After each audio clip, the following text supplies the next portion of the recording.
Hello friends, welcome to निर्माण academy.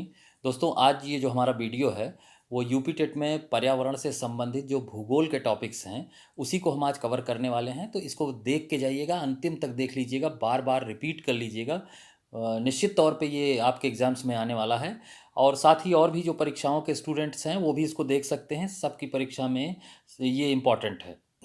ठीक है दोस्तों, तो चलिए बिना विलंब किए वीडियो को शुरू करते हैं। लेकिन शुरू करने से पहले फटाफट से आप जो है, जिन्होंने सब्सक्राइब नहीं किया है, सब्सक्राइब कर लीजिएगा और बेल आइकन प्रेस कर दीजिएगा। मैं नियमित इसी तरीके से वीडियो आपको प्रोवाइड करता रहूँगा और पूरी तरीके से प्रतिबद्ध हूँ मैं। चलिए देखते हैं आज का अपना वीडियो। पहला टॉपिक है सौर मंडल। तो देखिए, सौर मंडल आकाश गंगा का एक भाग है और आकाश गंगा जो है वो तारों का एक समूह। और जो हमारी आकाश गंगा, हमारी गैलेक्सी है, वो कैसी है? सर्पिलाकार है, याद रखिएगा, डायरेक्ट सवाल आता है। ठीक है। और देखिए, सर्वप्रथम कॉपरनिकस ने हमें यह बताया था कि सूर्य मध्य में है और सभी ग्रह उसका चक्कर लगाते हैं। यानी सन सेंट्रिक कॉन्सेप्ट दिया था, सूर्य मध्य में है और सारे जितने भी ग्रह हैं वो उसका चक्कर लगाते हैं।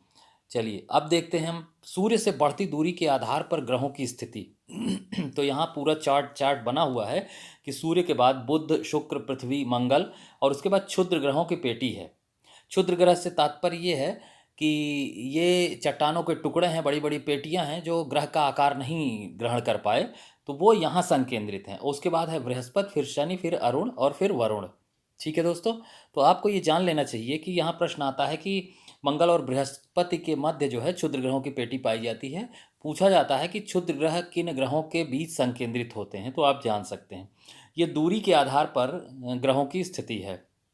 इसमें से प्रारंभ के 4 ग्रह जो हैं वो अंतः ग्रह कहे जाते हैं और ये ठोस अवस्था में होते हैं, जबकि बाद के 4 ग्रह वाह्य ग्रह कहे जाते हैं और ये गैसीय अवस्था में होते हैं। चलिए आगे बढ़ते हैं।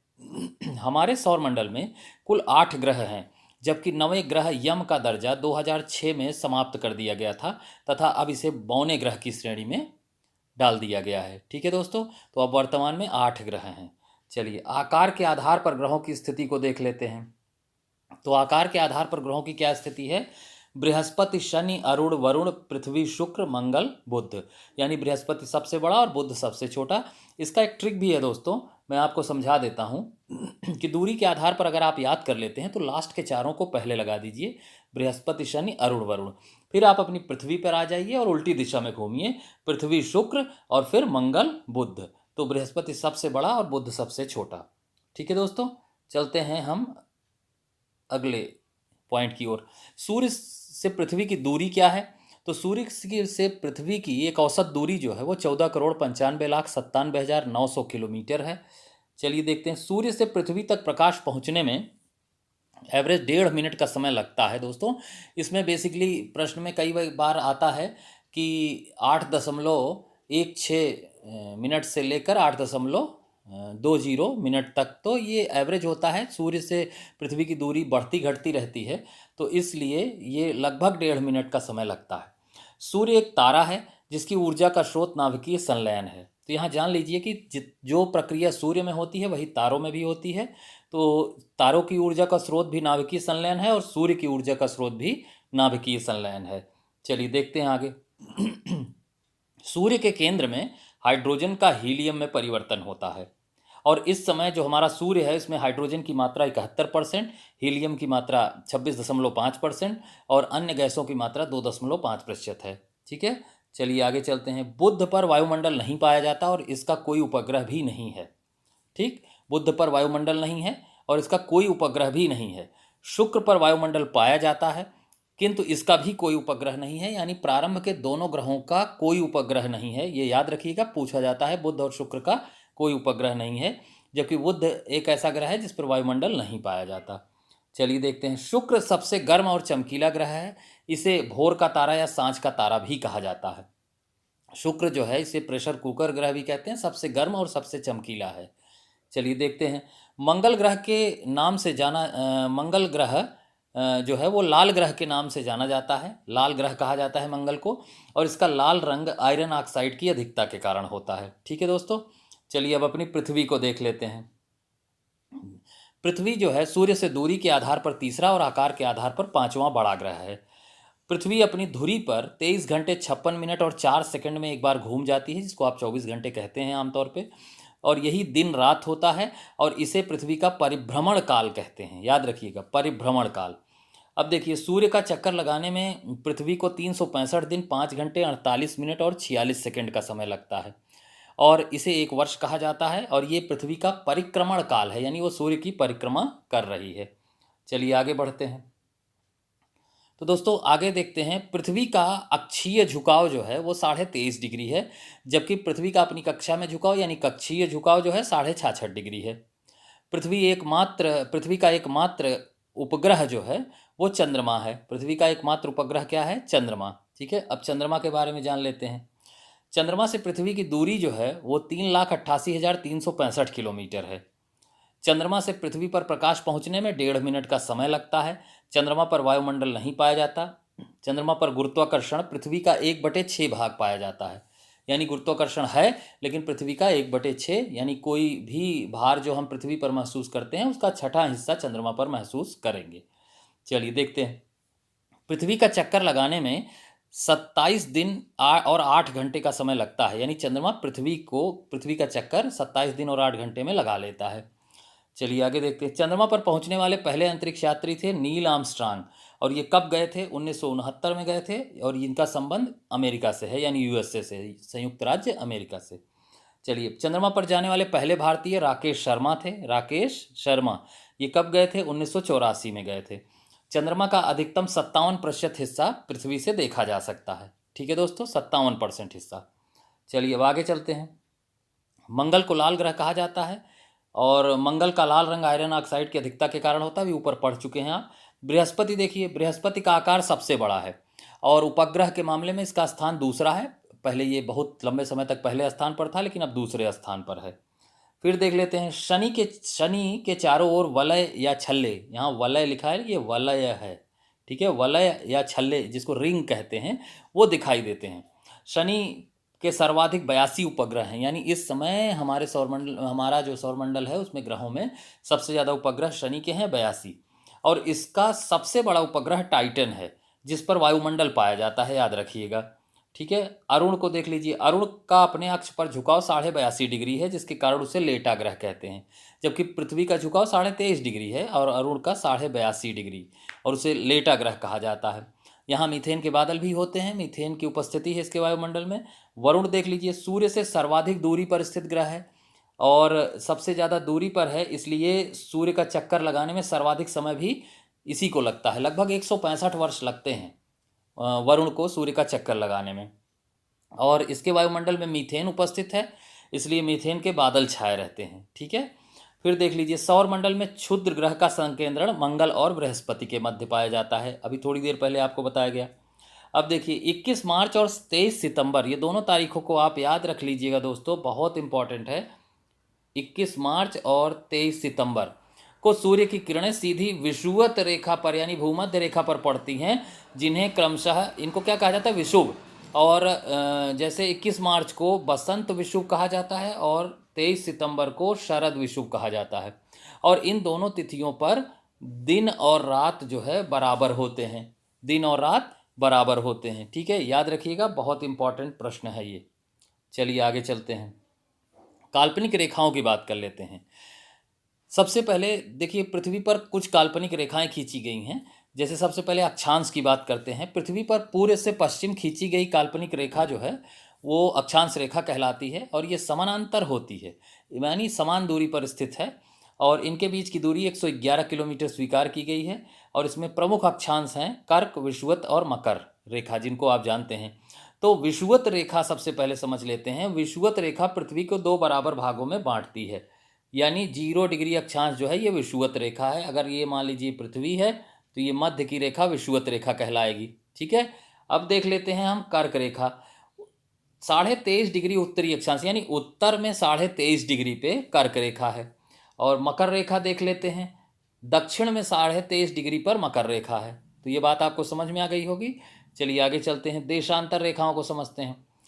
पृथ्वी पर उत्तर से दक्षिण खींची गई काल्पनिक रेखा देशांतर रेखा कहलाती है, यानी अगर ये आपकी जो है पृथ्वी है, तो उत्तर से दक्षिण खींची गई काल्पनिक रेखा को हम देशांतर कहते हैं। ये समानांतर नहीं होती हैं, इनके बीच की दूरी घटती बढ़ती रहती है और इनके बीच 4 मिनट का अंतर स्वीकार किया गया है। देशांतर के माध्यम से ही हम समय का आकलन कर पाते हैं दोस्तों।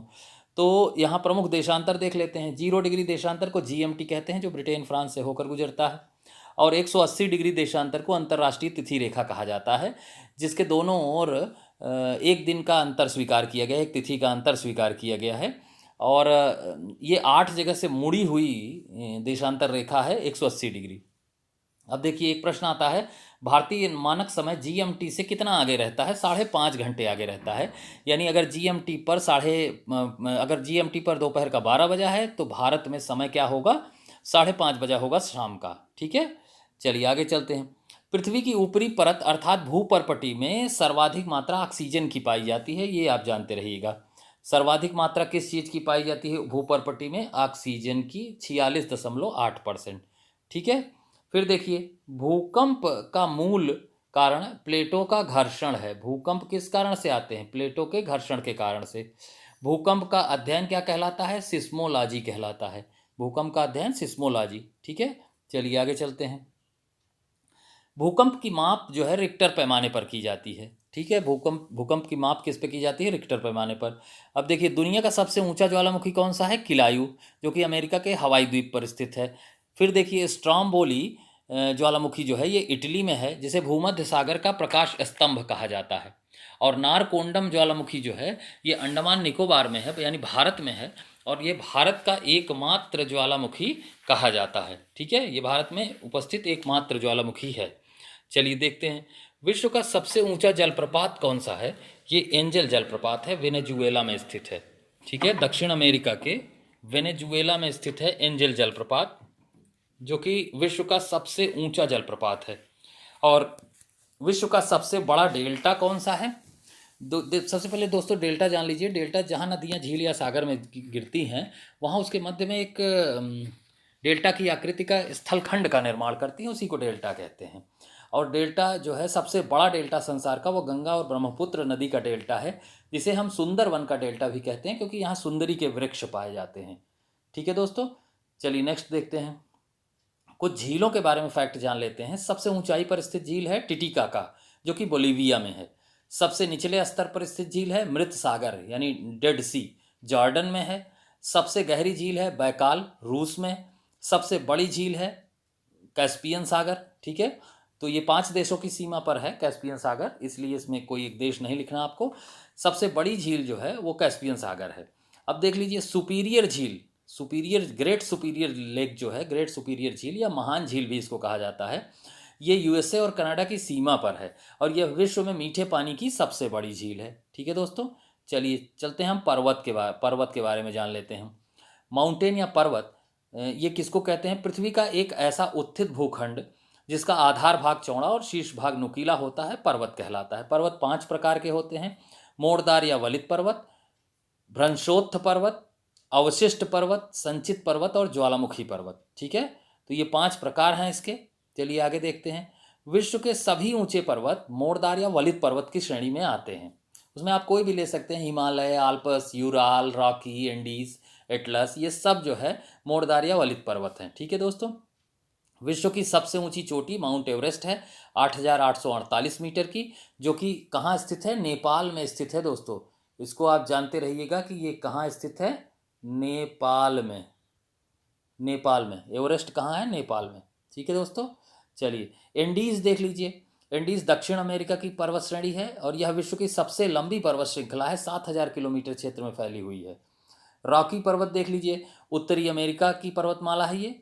और इसके अलावा देख लीजिए, एक सवाल आता है, ये रंगीन पहाड़ियाँ जो हैं ये कहाँ पाई जाती हैं? ब्लैक हिल, ब्लू हिल, ग्रीन हिल, वाइट हिल, ये सारी पहाड़ियाँ USA में स्थित हैं, यानी संयुक्त राज्य अमेरिका में। ब्लैक फॉरेस्ट कहाँ है? ये जर्मनी में है। कई बार का पूछा गया सवाल है, ब्लैक फॉरेस्ट जर्मनी में। आल्पस पर्वत जो है यूरोप का एक पर्वत है और ये किन देशों में विस्तृत है? ये कई बार पूछा गया प्रश्न है। तो ये फ्रांस, इटली, स्विट्जरलैंड और ऑस्ट्रिया में विस्तृत है। कई बार ये पूछा गया है कि निम्न में से किस देश में आल्पस पर्वत का विस्तार नहीं है? तो आपको ये जान लेना जरूरी है कि किन देशों में है। फ्रांस, इटली, स्विट्जरलैंड और ऑस्ट्रिया। इसके अलावा एपेनाइन पर्वत जो है वो इटली में है और ग्रेट डिवाइडिंग रेंज ऑस्ट्रेलिया में है, याद रखिएगा। ठीक है। अब चलिए पठार जान लेते हैं। पठार देख लीजिए, धरातल का वह भाग जो अपने आसपास के क्षेत्र से कुछ ऊंचा हो और उसका शीर्ष भाग चौड़ा और सपाट हो, पठार कहलाता है। ठीक है, यानी कुछ ऊंचा हो आसपास के क्षेत्र से, उसका शीर्ष भाग चौड़ा और सपाट हो, यानी पर्वत की तरह ना हो, तो वो पठार कहलाता है। विश्व का सबसे ऊंचा पठार जो है वो दोस्तों तिब्बत का पठार है। ये 5,000 मीटर की हाइट है, 5 किलोमीटर की, जिसे पामीर का पठार या विश्व की छत भी कहा जाता है, और ये तिब्बत में है, चीन के अधिकार में है। ठीक है, चलिए आगे चलते हैं। कुछ पठारों को भी जान लेते हैं, जैसे एशिया माइनर ईरान में है, अनातोलिया तुर्की में है, मेसाटा स्पेन में है, चिया पास मैक्सिको में है, पोतवार पाकिस्तान में है, और पोतवार हवा द्वारा निर्मित पठार है। ठीक है, रेगिस्तानी क्षेत्र का पठार है। मांटो ग्रासो ब्राज़ील में है, कोलंबिया यूएसए में है। ठीक है, तो ये पठार हैं और ये उनकी स्थिति है। चलिए एक और जान लीजिए, इथोपिया के पठार, जो कि अफ्रीका में इथोपिया में विस्तृत है, यहाँ भुखमरी पाई जाती है। पोतवार का पठार हवा द्वारा निर्मित पठार है। ठीक है, अब चलिए जलमंडल को देखते हैं। जलमंडल के बारे में जान लेते हैं। पृथ्वी के 71% भाग पर जलमंडल का विस्तार पाया जाता है। कुल जल राशि का 97.3% भाग महासागरों में है, जो खारा है, जबकि मात्र 2.5% भाग ही स्वच्छ जल या मीठा जल है। स्वच्छ जल या मीठा जल है। ठीक है, अब महासागरों की स्थिति देख लेते हैं। तो महासागरों की क्या स्थिति है कि दुनिया में सबसे बड़ा महासागर है प्रशांत महासागर, उसके बाद अटलांटिक महासागर, उसके बाद हिंद महासागर, और फिर आर्कटिक महासागर। क्रम से लिखा हुआ है, आप इसको देख लीजिएगा। सबसे बड़ा कौन सा है? प्रशांत महासागर। गर्त जान लीजिए, महासागरीय तल में पाए जाने वाले गहरे व सकरे भाग को क्या कहते हैं? गर्त कहते हैं। विश्व का सबसे गहरा गर्त प्रशांत महासागर में स्थित है, उसका नाम है मारियाना गर्त, और जिसकी गहराई है 11,033 मीटर। याद रखिएगा, 11,033 मीटर। कुछ और गर्त देख लीजिए। पोर्टो रिको गर्त जो है ये अटलांटिक महासागर में है। सुंडा गर्त ये हिंद महासागर में है, दोनों याद रखिएगा। चलिए जल संधियाँ देख लेते हैं। जल संधि होती क्या है? एक जल राशि को दूसरी जल राशि से जोड़ने वाला जो चैनल है उसको जल संधि कहते हैं। अब यहाँ 3 क्रम बने हुए हैं, ध्यान से देख लीजिएगा। 3 आपके कॉलम बने हुए हैं। एक तरफ जल संधि है, दूसरी तरफ जल राशि है, तीसरी तरफ उसकी स्थिति है। ठीक है, याद रखिए। चलिए देखते हैं। बेरिंग जल संधि जो है ये सबसे प्रसिद्ध है, और ये आर्कटिक महासागर और प्रशांत महासागर को जोड़ती है, और अलास्का को रूस से अलग करती है। जिब्राल्टर जल संधि देख लीजिए, भूमध्य सागर को अटलांटिक महासागर से जोड़ती है और स्पेन और मोरक्को को अलग करती है। पाक जल संधि देख लीजिए, मन्नार की खाड़ी को बंगाल की खाड़ी से जोड़ देती है, और ये भारत और श्रीलंका को अलग करती है। ठीक है, डोवर जल संधि देख लीजिए। डोवर जल संधि इंग्लिश चैनल और उत्तरी सागर को जोड़ती है, जबकि इंग्लैंड को फ्रांस से अलग करती है। मलक्का जल संधि देख लीजिए, दक्षिण चीन सागर को अंडमान सागर से जोड़ती है, और ये मलाया और सुमात्रा को अलग करती है। तो ये इनकी स्थितियां हैं, बार बार इसको देख लीजिएगा, याद कर लीजिएगा। चलिए नदियों के बारे में थोड़ा सा जानते हैं। तो नदियों में सबसे पहले ये जान लेते हैं कि विश्व में जो नील नदी है ये मिस्र में अफ्रीका में स्थित है, और इसकी लंबाई है 6,690 किलोमीटर। इसलिए मैं बता रहा हूँ कि ये विश्व की सबसे लंबी नदी है, और ये विक्टोरिया झील से निकलती है। फिर देख लीजिए, लिम्पोपो नदी अफ्रीका की नदी है, और ये मकर रेखा को 2 बार काटती है। फिर देखिए कांगो या जायरे नदी, ये भी अफ्रीका की है, और ये विषुवत यानी भूमध्य रेखा को 2 बार काटती है। मिसिसिपी नदी उत्तरी अमेरिका की नदी है, और ये पंजाकार डेल्टा का निर्माण करती है। ठीक है दोस्तों, चलिए आगे चलते हैं। अमेजन नदी, अमेजन नदी दक्षिण अमेरिका की नदी है, और ये विश्व की सबसे चौड़ी नदी है, जिसकी जल ग्रहण क्षमता सबसे ज़्यादा है। डेन्यूब नदी, कौन सी? डेन्यूब नदी 4 राजधानियों से होकर गुजरती है। राइन नदी को यूरोपीय व्यापार की जीवन रेखा कहते हैं, इसे कोयला नदी भी कहा जाता है, राइन नदी को। ठीक है, यांग सीकियांग नदी जो चीन का शोक कही जाती है, ये एशिया की सबसे लंबी नदी है, एशिया की सबसे लंबी नदी। और उसके बाद दोस्तों है ह्वांग हो नदी। ह्वांग हो नदी ये भी चीन की नदी है, और इसे पीली नदी के नाम से जाना जाता है। ठीक है दोस्तों, चलिए अब भारत की नदियों को जान लेते हैं। भारत की नदियों को दोस्तों 2 भागों में हम डिवाइड कर सकते हैं। सबसे पहला भाग है हिमालयी नदियाँ, दूसरा है प्रायद्वीपीय नदियाँ। हिमालयी नदियाँ और प्रायद्वीपीय नदियाँ। तो हिमालयी नदियाँ जो हम हिमालयी नदी तंत्र जो है उसमें गंगा, सिंधु और ब्रह्मपुत्रा है। सिंधु, ब्रह्मपुत्रा और गंगा। ठीक है, तो सबसे पहले इसी को देख लेते हैं। सिंधु और ब्रह्मपुत्रा एक ही ग्लेशियर से तिब्बत से निकलती हैं। उस ग्लेशियर का नाम ध्यान से सुन लीजिएगा, Chema Jung डुंग। Chema Jung डुंग glacier जो है यहाँ ये तिब्बत में है और यहीं से ये निकलती हैं, मानसरोवर के निकट है। तो यहाँ से सिंधु और ब्रह्मपुत्रा निकलती हैं, जबकि गंगा निकलती है गंगोत्री से। गंगोत्री ग्लेशियर है और उसका एक स्थान है गोमुख, वहीं से गंगा का निकास होता है। अब हम दूसरी नदियां हैं प्रायद्वीपीय नदियां, और प्रायद्वीपीय नदियां ध्यान से देख लीजिए, इसको हम दो भाग में डिवाइड कर सकते हैं। एक तो पूर्वी प्रवाह की नदियां और दूसरा पश्चिमी प्रवाह की नदियां। पूर्वी प्रवाह की नदियां जो है ये बंगाल की खाड़ी में गिरती हैं, बंगाल की खाड़ी में, और पश्चिमी प्रवाह की नदियां अरब सागर में। तो पहले पश्चिमी प्रवाह देख लेते हैं। तो इसमें है नर्मदा जो कि अमरकंटक से निकलती है, ताप्ती मुल्तई बैतूल डिस्ट्रिक्ट मध्य प्रदेश से निकलती है, लूनी अन्ना सागर झील राजस्थान से निकलती है, और माही विंध्य श्रेणी मध्य प्रदेश से निकलती है, और साबरमती जो है जय समुद्र झील राजस्थान से निकलती है। ठीक है दोस्तों, तो ये जो है पश्चिमी प्रवाह की नदियां हैं जो अरब सागर में गिरती हैं। पूर्वी प्रवाह की नदियां देख लेते हैं, ये बंगाल की खाड़ी में गिरती हैं, और इसमें प्रमुख नदियां कौन कौन सी हैं। महानदी जो कि छत्तीसगढ़ के सिहवा पहाड़ी से निकलती है, छत्तीसगढ़ के रायपुर जिले के सिहवा पहाड़ी से। गोदावरी जो है त्रयंबकेश्वर से निकलती है जो कि नासिक में है, महाराष्ट्र में। कृष्णा जो है ये महाबलेश्वर से निकलती है, महाराष्ट्र से। और कावेरी जो है ये ब्रह्मगिरी पहाड़ी से निकलती है, कुर्ग जिला कर्नाटक से। ठीक है, कुर्ग जिला कर्नाटक। ठीक, तो ध्यान रखिएगा, यहाँ जो है मध्य प्रदेश बगल में लिख उठा है, इसको आप काट लीजिएगा, मध्य प्रदेश नहीं होगा इसमें। ठीक है, तो इसमें कर्नाटक होगा, यहाँ आप ध्यान से देख लीजिए। ये कावेरी जो है कर्नाटक के कुर्ग जिले की ब्रह्मगिरी पहाड़ी से निकलती हैं। आगे चलते हैं। ब्रह्मपुत्र को तिब्बत में सांगपो कहा जाता है, सांगपो, और बांग्लादेश में ब्रह्मपुत्र को ही जमुना कहा जाता है। ठीक, गंगा का जल जो है ये भागीरथी और अलकनंदा नदियों से मिलकर बनता है तथा इनके संगम को देवप्रयाग कहते हैं। गंगा को बांग्लादेश में पद्मा कहा जाता है, ध्यान रखिएगा, गंगा को बांग्लादेश में पद्मा कहा जाता है। चलिए गंगा की सहायक नदियों को जान लेते हैं। यमुना जो कि यमुनोत्री से निकलती हैं, और यमुना की सहायक है चंबल, केन और बेतवा, ये यमुना की सहायक है। रामगंगा नदी नैनीताल से निकलती है। कोसी नदी को बिहार का शोक कहते हैं।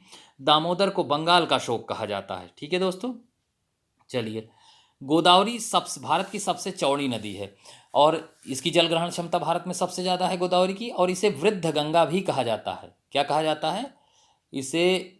वृद्ध गंगा, वृद्ध, ठीक है, वृद्ध गंगा भी कहा जाता है, यानी बूढ़ी गंगा भी कहा जाता है। ठीक है, कावेरी नदी को दक्षिण की गंगा कहा जाता है, और नर्मदा और ताप्ती नदियां भ्रंश घाटी यानी रिफ्ट वैली से होकर बहती हैं।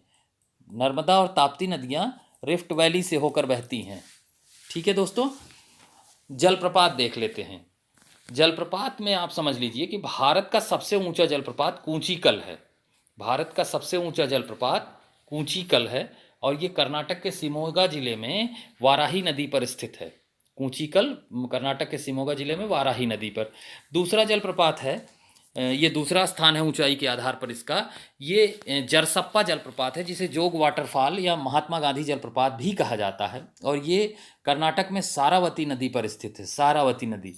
फिर देख लीजिए एक जलप्रपात और जान लीजिए, चित्रकूट जलप्रपात, जो कि इंद्रावती नदी छत्तीसगढ़ में स्थित है। किस नदी पर? इंद्रावती नदी पर, और इसे भारत का नियाग्रा कहा जाता है। ये बात बहुत इंपॉर्टेंट है कि किस जलप्रपात को भारत का नियाग्रा कहते हैं? चित्रकूट जलप्रपात को। ठीक है दोस्तों, चलिए आगे देखते हैं। झील देख लेते हैं भारत की।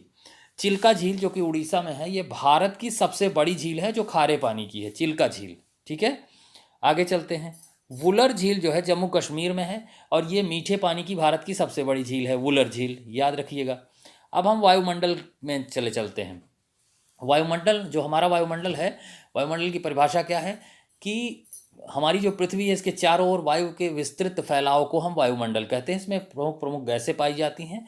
तो मेन गैसें आप याद कर लीजिएगा, सबसे ज़्यादा मात्रा में नाइट्रोजन है 78.03%, फिर है ऑक्सीजन का स्थान 20.99%, यानी लगभग 21%। तो सबसे ज़्यादा क्या है? नाइट्रोजन। अब देखिए वायुमंडल के जो स्तर हैं वहाँ से सवाल आते हैं, और उसको हम लोग देख लेते हैं ध्यान से। ठीक है, यहाँ बना हुआ है, पृथ्वी है, और फिर 5 स्तर बने हुए हैं। पहला है क्षोभ मंडल, जिसको हम ट्रोपोस्फियर कहते हैं, फिर समताप मंडल जिसको स्ट्रेटोस्फियर कहते हैं, मध्य मंडल जिसको मीजोस्फियर कहते हैं, फिर आयन मंडल जिसको आयनोस्फियर कहते हैं, और फिर बहिर्मंडल जिसको एक्सोस्फीयर कहते हैं।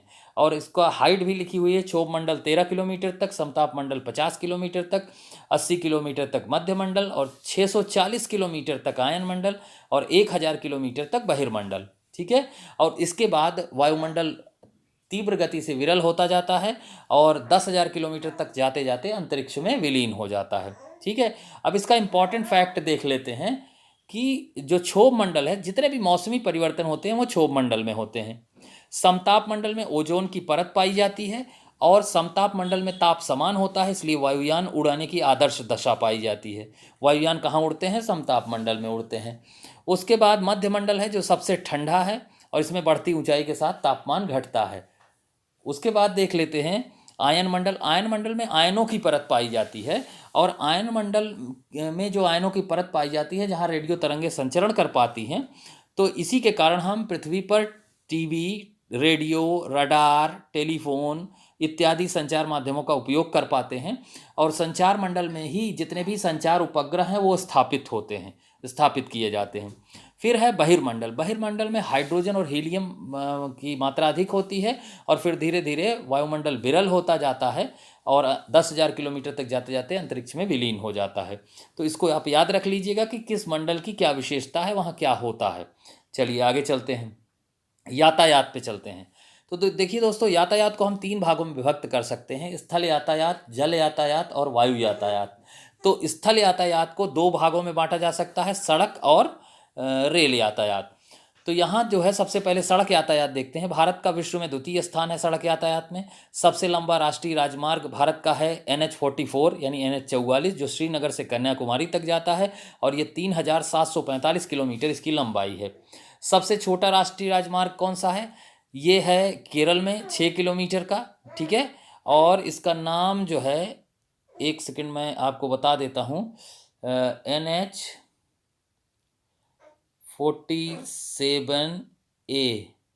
NH47A याद कर लीजिएगा, यहाँ मिस हो गया है। तो NH47A है और ये सबसे छोटा राष्ट्रीय राजमार्ग है और ये केरल में है। 6 किलोमीटर इसकी हाइट है, इसकी लंबाई है, सॉरी। चलिए आगे चलते हैं। सबसे ऊंचाई पर स्थित सड़क कौन सी है? लेह से मनाली। राष्ट्रीय राजमार्गों की सर्वाधिक लंबाई उत्तर प्रदेश में है और सर्वाधिक सड़क मार्ग महाराष्ट्र में है। दोनों अलग अलग चीज़ें हैं, याद रखिएगा। राष्ट्रीय राजमार्गों की सर्वाधिक लंबाई उत्तर प्रदेश में है और सर्वाधिक सड़क मार्ग जो है वो महाराष्ट्र में है। फिर चलिए रेल यातायात पर चलते हैं। प्रथम रेल लाइन जो भारत में बिछाई गई थी वो मुंबई से ठाणे के बीच में बिछाई गई थी 1853 में और इसको बिछाया था लॉर्ड डलहौजी ने। विश्व का सबसे लंबा प्लेटफॉर्म भारत में ही है, गोरखपुर में, 1.3 किलोमीटर का। पहली मेट्रो भारत में कोलकाता में चलाई गई थी और भारतीय रेलवे को कुल 18 जोनों में विभाजित किया गया था।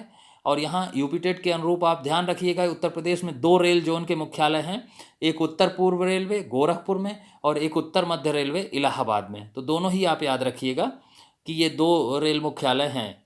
ठीक है। और सबसे लेटेस्ट और 18वां रेल जोन जो है दक्षिण तटीय रेलवे है, दक्षिण तटीय रेलवे, जो कि विशाखापत्तनम में है, आंध्र प्रदेश में। ठीक है। चलिए जल यातायात के बारे में थोड़ा सा जानते हैं। जो जल यातायात भारत में बहुत ही विकसित नहीं है और भारत का जो प्रथम एवं सबसे लंबा राष्ट्रीय जलमार्ग है यानी जलमार्ग संख्या 1, उसकी लंबाई है 1620 किलोमीटर और वो इलाहाबाद से हल्दिया के बीच गंगा नदी पर स्थित है। इलाहाबाद यूपी का शहर है और जो है गंगा नदी के तट के किनारे, और हल्दिया जो है ये पश्चिम बंगाल का एक नगर है गंगा नदी के किनारे, और इन्हीं दोनों को जोड़ता है राष्ट्रीय जलमार्ग संख्या 1, 1620 किलोमीटर गंगा नदी पर। ठीक है। अब चलिए वायु यातायात देखते हैं। भारत की पहली वायु सेवा 1911 में इलाहाबाद से नैनी के बीच हवाई डाक के रूप में स्थापित की गई थी। कब? 1911 में। और किसके किसके बीच? इलाहाबाद से नैनी के बीच। ठीक है। चलिए भारत के प्रमुख दर्रे जान लेते हैं। तो जम्मू कश्मीर में बरजीला, जोजिला, बनिहाल और काराकोरम, बरजीला, जोजिला, बनिहाल और काराकोरम दर्रा जम्मू कश्मीर में है।